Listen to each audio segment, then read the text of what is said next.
Alors, on peut tenter d'appliquer un effet d'arrondi pour arrondir un peu tous ces nouveaux angles. Donc, si on va voir dans la palette Aspect, menu Fenêtre, Aspect, les traits actuellement, il faudrait peut-être les sélectionner un par un pour voir. Voilà, avec la flèche blanche plutôt que la noire. Il n'y a pas vraiment d'aspect particulier. Ah tiens, si j'utilise la noire, ça marche aussi. Ok.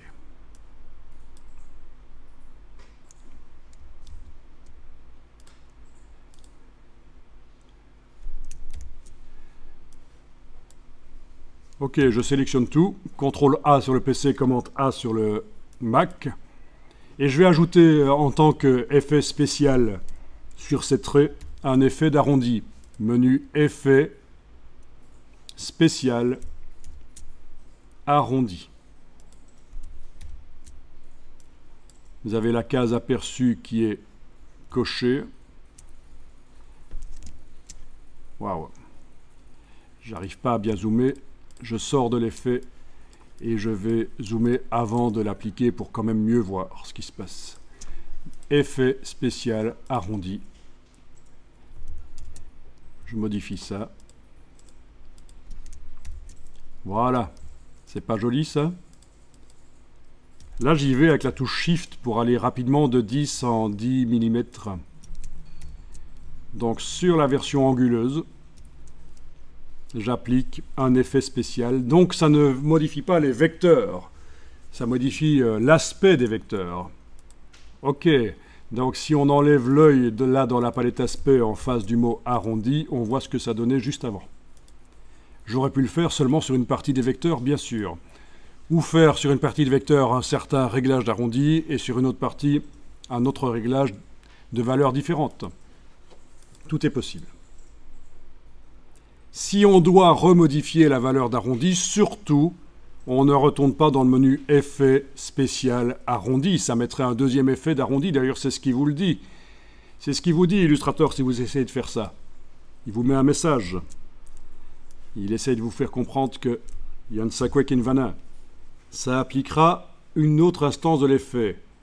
Pour modifier l'effet sélectionné, vous cliquez 2 fois sur son nom dans le panneau aspect. Donc je clique sur annuler, c'était pas la bonne méthode d'aller dans le menu. Si je veux modifier l'effet que j'ai déjà mis, il dit cliquez 2 fois sur le nom, mais en fait c'est un hyperlien, on clique sur l'hyperlien, et voilà, on a la possibilité d'aller modifier la valeur d'arrondi.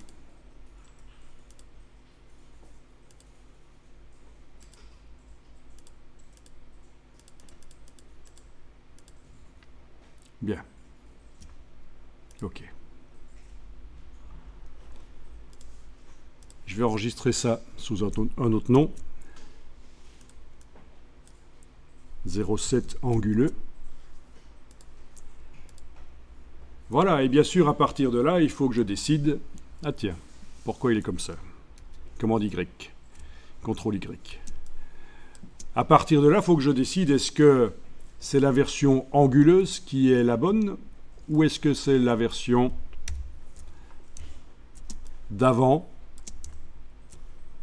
Il ressemble de plus en plus à un lama ou à un chien pourri comme celui de ma voisine. Ok. Objet. Non, pardon, fichier. Ah, je pensais à ce chien et ça me perturbe. Fichier, ouvrir les fichiers récents. 0,5, avant que ce soit anguleux. Voilà.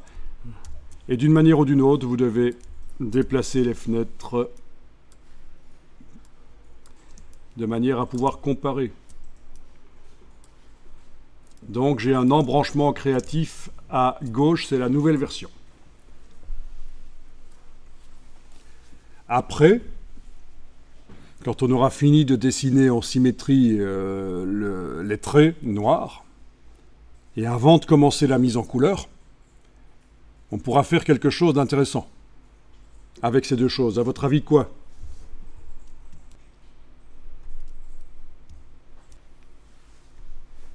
N'hésitez pas à dire, même si vous pensez que c'est une bêtise, au moins ça nous fera rire. Je vais continuer le travail. Sur lequel des deux? Est-ce qu'il n'y a pas une troisième possibilité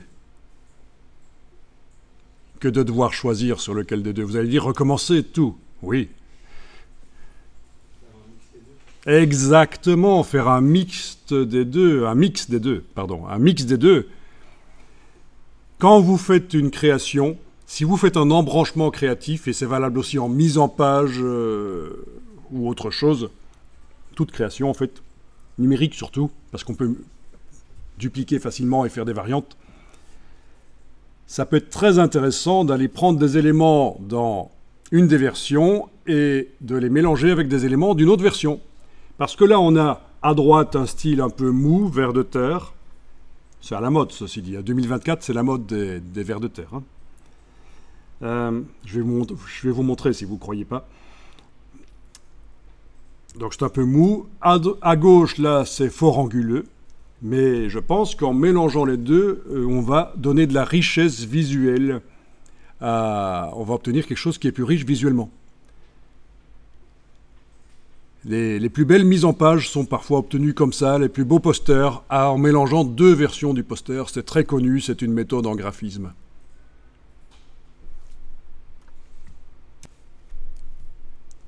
Bon, mais je ne vais pas le faire tout de suite, mais ce serait une possibilité.